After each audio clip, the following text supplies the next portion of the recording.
Now, back to the race for governor, the Democratic primary debate, and your moderator, WPBF 25 News anchor Todd McDermott.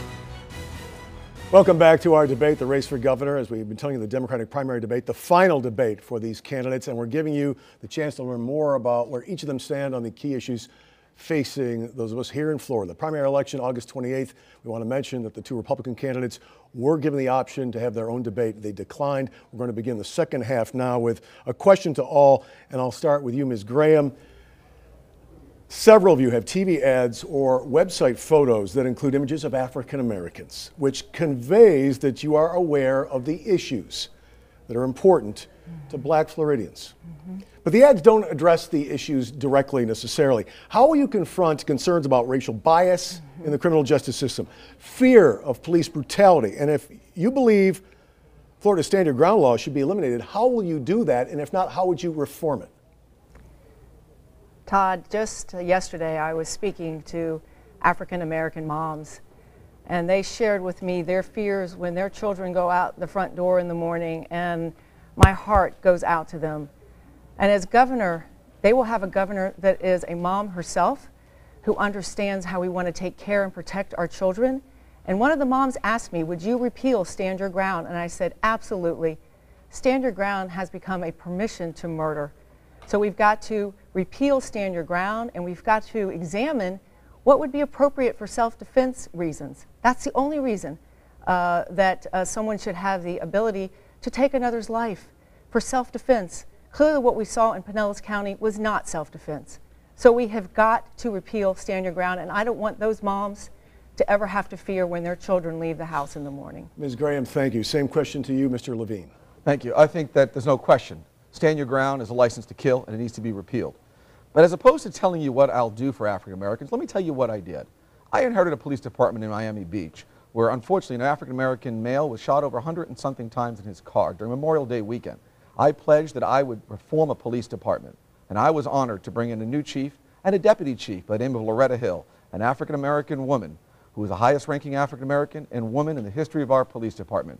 We put cameras on our police before Ferguson, and we changed all our city police department to create a culture of tolerance. So I didn't talk about what I will do. I actually did this. And I can tell you, when you campaign that you're going to reform a police department, the one endorsement you don't get is the police endorsement. But I won, and I did the right thing. Mr. Levine, thank you. The same question to you, Mr. King. Todd, it's been one of the passions of my life to take on institutional racism. In my work in building an affordable housing organization, in my work in building a college access scholarship program at Title I low-income schools throughout Florida, in my work in Haiti and Africa. But during this campaign, I have used every moment to shine a spotlight on laws that often have racism in them in this state. I've talked about how we got to take Confederate monuments down. I've unveiled the most ambitious criminal justice plan. I'm the only one up here that opposes the death penalty in full. And last week I was in Clearwater with the family of Marquise McLaughlin saying, this was wrong, I'll repeal Stand Your Ground, and we got to fix this. Mr. King, thank you. Mr. Green, the question again is confronting racial bias in the criminal justice system, fear of police brutality, and stand your ground if you choose to somehow do something with that law, perhaps repeal it or change it. Mr. Green. I absolutely will insist on repealing Stand Your Ground when I become governor. Let me tell you something. The Rockefeller drug laws, which were enacted in 1973, already 45 years ago, they weren't a war on drugs. They were a war on brown people, black people, and poor people. That was the evolution of the prison industrial complex. In this country today, we have 25% of the world's prisoners and 5% of the world's population, 97,000 prisoners just in Florida. So I can tell you, we must get the restoration of felons' rights restored in this next vote in the election. And you know, we have to do more for the African American community. What does that mean? Trade schools, vocational schools, minimum wage increased to $15 an hour. And we have to get rid of these laws like Stand Your Ground, which are unfairly used against this community. Mr. Green, thank you. Same question to you, Mayor Gillum.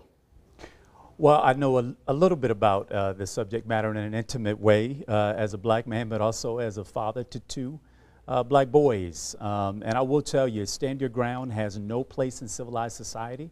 and it needs to be repealed. But I will also say that racial bias shows up in a lot of ways for communities of color. Black voters are concerned about good jobs that pay good wages. They're concerned about access to health care. They're concerned about access to good schools and good, clean neighborhoods and environmental justice. And so we need a governor who is understanding of the nuance of this community and are willing to go to work and go to bat so that all of us get a fair shot in this state, and I'm prepared to do that. All right, Mayor Gillum, thank you. I want to go now to Nancy Ankrum from Miami Herald again with a question for Mr. King. Nancy? Yes, Mr. King, you plan to close private prisons and impose a bullet tax to pay for programs that address gun violence. You also want to legalize and tax recreational marijuana. It's a bold and progressive agenda.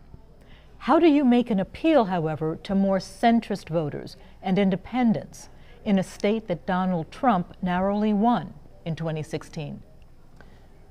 Well, Nancy, I think we've got to offer them something new and different. Even if they might disagree with me on this policy or that policy, we have got to come to them with big ideas that will fix their solutions. That's how we beat Donald Trump.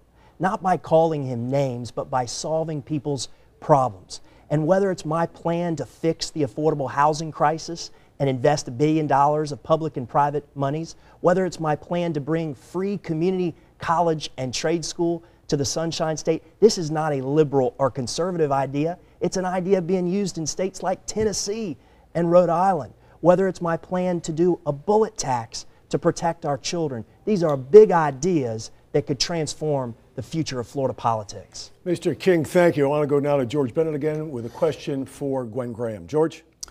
Sure. Ms. Graham, every Democratic nominee for governor in Florida in the last 20 years has at least two things in common. One is that they lost the general election, and the other is that they had Bill Clinton come down to the state and campaign for them, and in many cases raise money for them. You, as a candidate for Congress, had Bill Clinton campaign for you in 2014. Mm-hmm. Now that we're in the Me Too era, would you welcome a visit from Bill Clinton this fall if you're the nominee? As the only woman in this race, I am intimately aware with the Me Too movement. It is an imbalance of power. It is an indication where women, sadly, too often are at the disposal, so to speak, of the men that they work for. And it's a lack of respect. So we're going to bring back respect. We're going to bring back professionalism. And I believe as a woman, I'm uniquely able to address this issue of Me Too so that no woman, again, ever has to face a concern, am I going to lose my job because I'm put in a compromised position? Ms. Graham, I want to give you another chance to answer the question. Will you welcome Bill Clinton campaigning for you should you be the nominee? Both Hillary and Bill Clinton have served our country well. And as we move into the general election, when we are the general election nominee, we will be welcoming many people to Florida.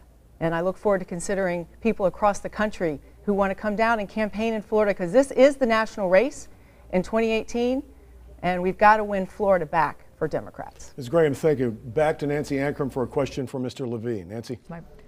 As a candidate and as mayor, you've blocked critics on Twitter, cut off contact with the Miami Herald for a time, had a political ally who took out an ad to humiliate a reporter. What governing style can voters expect from you as you work with a Republican legislature and others who are sure to disagree or criticize you? Great. Nancy, thank you for the question. But I want to first revert over to President Clinton and say one quick thing. The Me Too thing is a terrible, horrible tragedy happening in our country, and we need to change the culture in Tallahassee. But the one thing I could tell you, if one of the greatest presidents in American history wanted to come down and campaign for me, I would welcome him with open arms. A great president, President Clinton, and a wonderful Secretary of State, Hillary Clinton. Now, to answer your question, if you don't mind, I came from the private sector. I became a two-term mayor, Nancy. And what I did is get things done. I'm very passionate. I inherited a city that was underwater. And literally we had to raise roads, put in pumps. We had to reform the police department. We had to raise a minimum living wage. Now, to tell you, did I get things done? No question about it. Am I passionate? No question about it. Have I learned a little more patience? No question about it. Mr. Levine, thank you very much. George Bennett has a question addressed to Mayor Gillum. Mayor Gillum, you were endorsed by Bernie Sanders this week, and he specifically mentioned your support for his Medicare for All plan.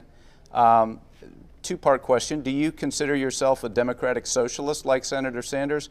And as far as your health care plan for the state of Florida, can you give an idea of what that would cost and how you'd pay for it? Well, I'll tell you, I am a strong progressive. I do believe that individuals should have access to affordable and accessible health care, which is why I have endorsed Medicare for all, largely because you've got 15% of the people in this state who don't have access to health care. You've got folks who are literally terrified of getting sick because if they get sick, they can't go to work. And if they can't go to work, they cannot earn a wage. And if they can't earn a wage, they can't pay their bills. And when they don't pay their bills, something gets turned off.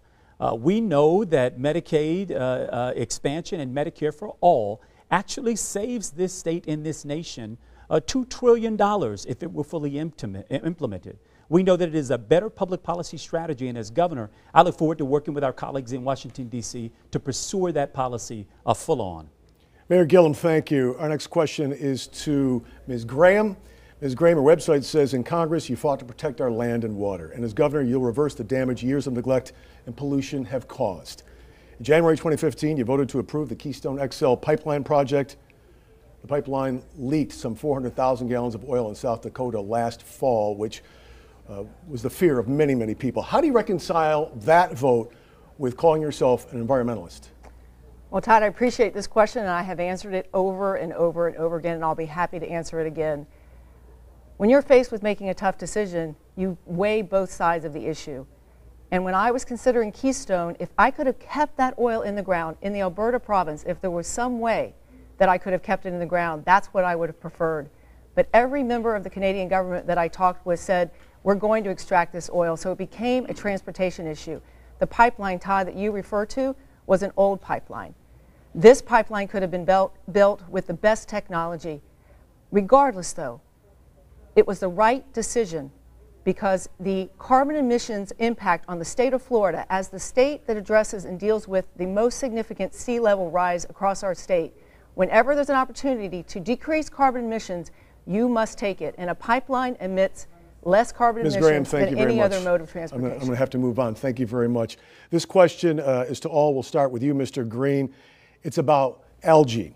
The Republican governor blames the toxic algae crisis in Florida on the previous Democratic president and the federal government in general. Democrats tend to blame the sugar industry and the governor. What are you prepared to do about the farm runoff, possible septic tank leakage, and the human contributions to pollution in the area north of Lake Okeechobee? Mr. Green. Before I answer that, I have to say, Gwen, I disagree with exactly everything you said. This was not a difficult decision to turn down the Keystone pipeline. And you know what? If that's a difficult decision, will it be a difficult decision for you when Donald Trump is trying to drill off our shores with the big oil rigs that'll ruin our beaches? You have to make tough decisions. Is it a difficult decision for you to have your family build a mall in the Everglades? It's not a mall. It's a 6 million foot development that's going to form a new city right in the Everglades. Mr. Green, so let Ms. Graham answer now. Well, Mr. Green, I welcome you to the Democratic campaign for governor. I have answered many of these questions before, and you're right. I was in Congress. I did have to make tough decisions. I signed a bill with Bill Nelson, our senator, to ban oil drilling off of our beaches. That's what we've got to do. We not just have to ban them, but what we have to do is break the leasehold that allows the oil and gas companies to even consider it. So yes, it does require making tough decisions, and I am always ready to make them. Mr. Green, can I give you 10 seconds on algae? Will you like to answer that question? Well, we have a plan to clean up Lake Okeechobee. We already have the plans. We have to put the plumbing in, run the water down south of the lake, stop the septic systems from leaking, stop the runoff from the Kissimmee River, and stop the big ag runoffs into Lake Okeechobee. It's easy to do. We just need a governor like me who will stand up and get it done. All right, sir. Thank you. I want to go to Mayor Gillum now. Same question. Yeah, I mean, what is happening right now in this state is a complete example of the environmental irresponsibility under Republican control. We have algae blooms of guacamole content flowing out of the east and the west side of this state. We've got farming industry, including sugar, that has been able to write its own rules, and we've got to hold those individuals accountable. And we also have rapid growth north of the lake, lots of development that's happening, causing nitrates to fall into the ground and seep into groundwater. This is an environmental crisis of epic proportion, and we need a governor who's prepared to stand up, and I'm him. All right, the next question. We're staying with the algae question, is that correct? Because Mr. King has not been able to respond yet. I'll go to Mr. King. This is not just an environmental catastrophe. This is a public health catastrophe. You know, and politicians and leaders talk about this every year, but we had algae blooms in 2005. We had them in 2016. What never changes is we have not had a governor who has stood up with courage to the corrupting special influences that control our environment in Florida. I'm the first candidate in a generation that said I'm not going to take money from Big Sugar, and I'm not going to be beholden when it comes to Florida's environment, and that's a key starting point to fixing the solution. Mr. King, thank you. Mr. Levine, would you like the question again, or you know where we're at? I got the question. Okay. Thank you. I think we know the problem, and we call it guacamole. I mean, I was there on the Caloosahatchee River, and I put some of my cup in there, and I tell you something, that was like a kale smoothie that was disgusting and toxic and smelled. What do we need to do? Number one, we need to change the water management boards. You can't have Rick Scott cronies. We need to have environmentalists, ecologists, and scientists on these boards to do the right thing. The Department of Environmental Protection, now it's the Department of Environmental Exploitation under Rick Scott. We need to fund it, change it, and make sure we begin monitoring the water. We need water treatment plants around the entire lake. And yes, we need that reservoir to the south. It needs to be low and shallow, and it needs to be wide, but we need to get started. This has been way too many years this program has been going on. Mr. Levine, thank you. Ms. Graham, same question to you. Again, this is the algae issue, especially north of Lake Okeechobee.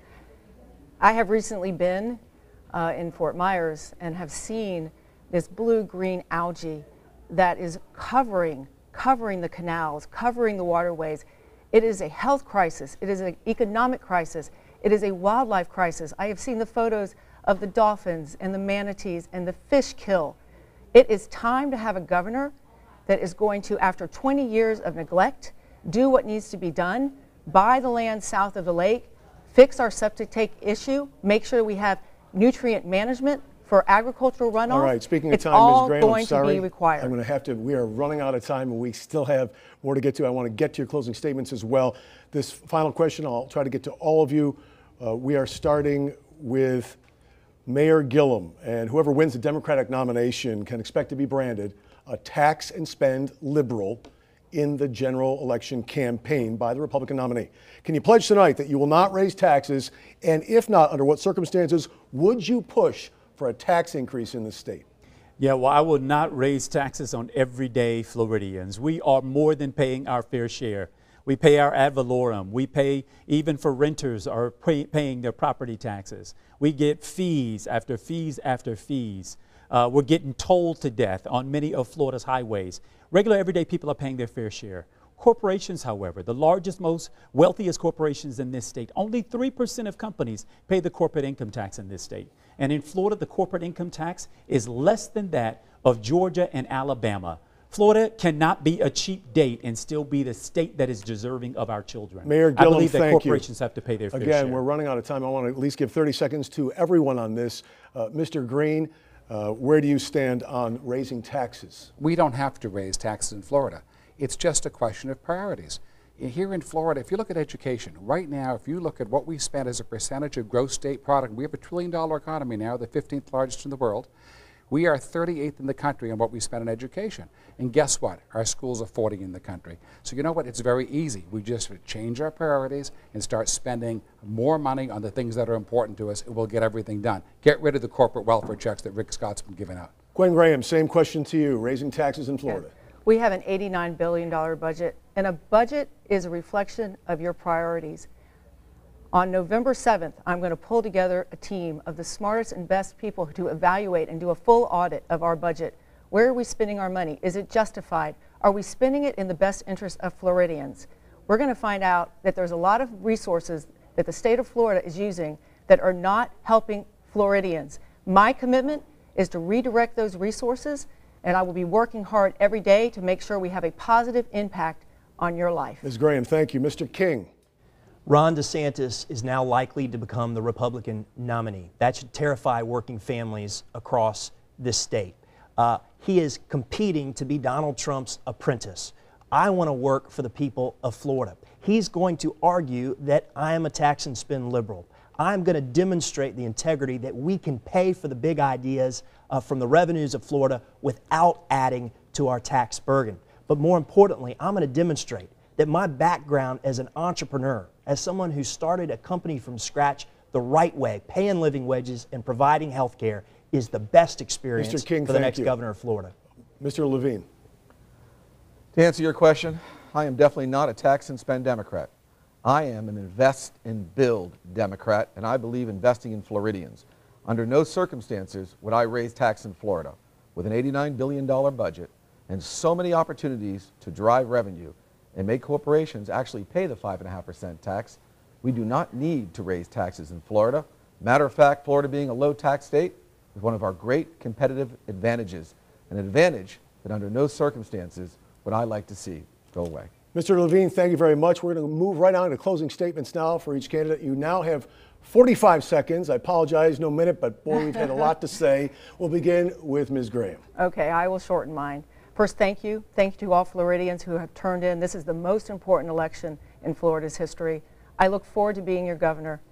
I am different than the others here on the stage. I am a mom, former PTA president, public school official, and I served Florida in Congress. And there's something else that differentiates me. I am the only one on this stage who has beaten a Republican. And I beat a Republican in a Republican wave year in a Republican district. If you're ready to end 20 years of Republican rule, I am ready to lead. Our state is ready to have a governor again that wakes up every day working for you, making sure that your life is more positive and you're able to achieve more and do more in the state of Florida. With me as your governor, that's what I'm committed to making happen. Ms. Graham, thank you. Thank you. She said thank you. I did not. I was thanking Ms. Graham. Let's go to Mr. Levine. Floridians and Democrats, this is the most important election in the world. The eyes of the world are upon us. This is in Normandy for the Democratic Party. If we don't win this election in Florida, we will not win the presidency in 2020. This test we cannot fail at. I started from nothing. I built a company. I became a two-term mayor that didn't talk about what I'm going to do. I'm a two-term mayor that actually raised the minimum living wage, fought climate change, fought assault rifles, had the highest LGBTQ scores in the history of the state of Florida, and reformed the police department and many more. It's an opportunity for all of us. We must turn Florida blue, and we must turn our nation blue. I'd be honored to have your vote. I can be your leader to win this war. Mr. Levine, thank you. Mr. King. Florida needs a change, and the type of change we need is more than replacing one Republican with one Democrat. We need to win and be transformative. Conventional politics says we don't take on big sugar. I did. Conventional politics says in Florida we cower to the NRA. I proposed an assault weapons ban and a bullet tax. Conventional politics has said nothing about affordable housing or free community college and trade school. I made them cornerstones of my campaign. If you want the status quo, I'm not your guy.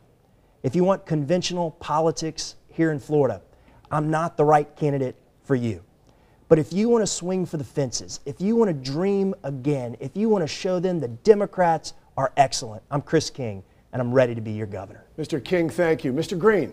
Right now, our campaign is on a bus tour all over Florida.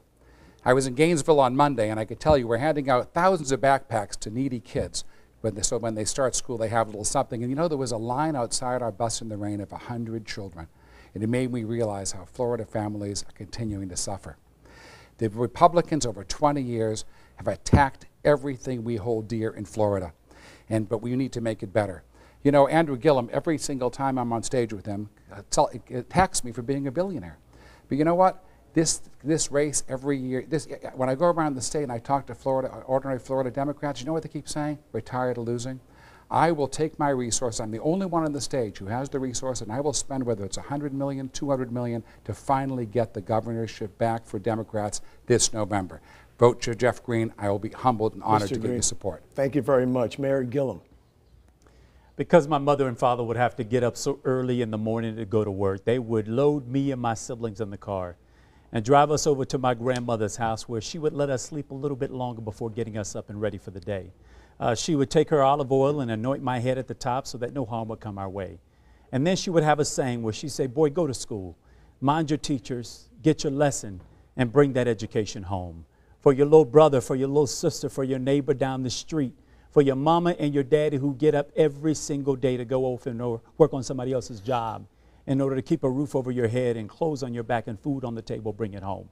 Well, y'all, we have somehow forgotten that we can do good, all of us, by doing good.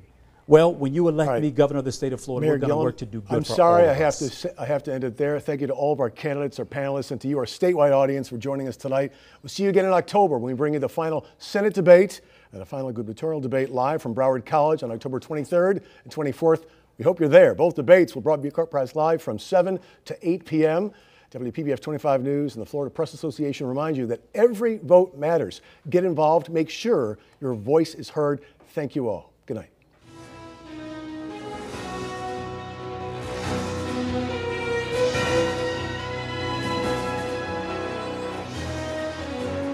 Thank you for watching The Race for Governor, the Democratic primary debate, underwritten by Florida Justice Association and presented by the Florida Press Association and WPBF 25 News.